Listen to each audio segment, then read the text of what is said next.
Mahigpit na ipinatutupad ng Lingayen Police Station ang daily police personnel accounting at police information and continuing education bilang bahagi ng kanilang araw-araw na paghahanda bago magsagawa ng mga operasyon sa komunidad.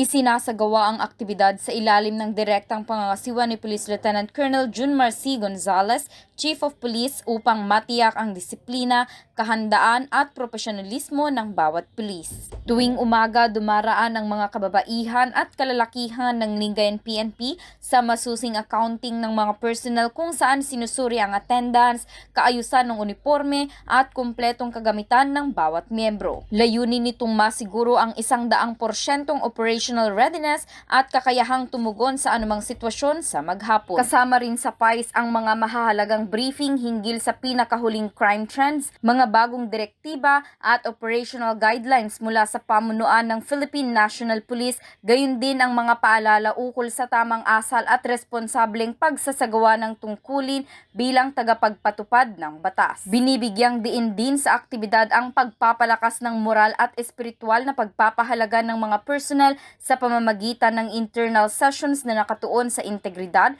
profesionalismo at pagsasabuhay ng pangunahing core values ng PNP na makadiyos, makabayan, makatao at makakalikasan. Sa pagtatapos ng DPPA at PAIS, itinatalaga ang mga partikular na layunin at misyon ng istasyon para sa araw, kabilang ang mas pinaigting na police patrols, pakikipag-ugnayan sa komunidad at pagpapatupad ng mga espesyal na operasyon sa seguridad. Sa pamamagitan ng sistematikong pagsisimula ng araw na may kaayusan at patuloy na edukasyon, pinatitibay ng Lingayen Police Station ang kanilang pangakong maghatid ng episyente, disiplinado at dekalidad na serbisyong pulisya para sa kapayapaan at kaligtasan ng mamamayan ng Lingayen. Para sa programang Bombo Reports First Edition, Patrol numero 2, Bombo Jaira Anca nag-uulat.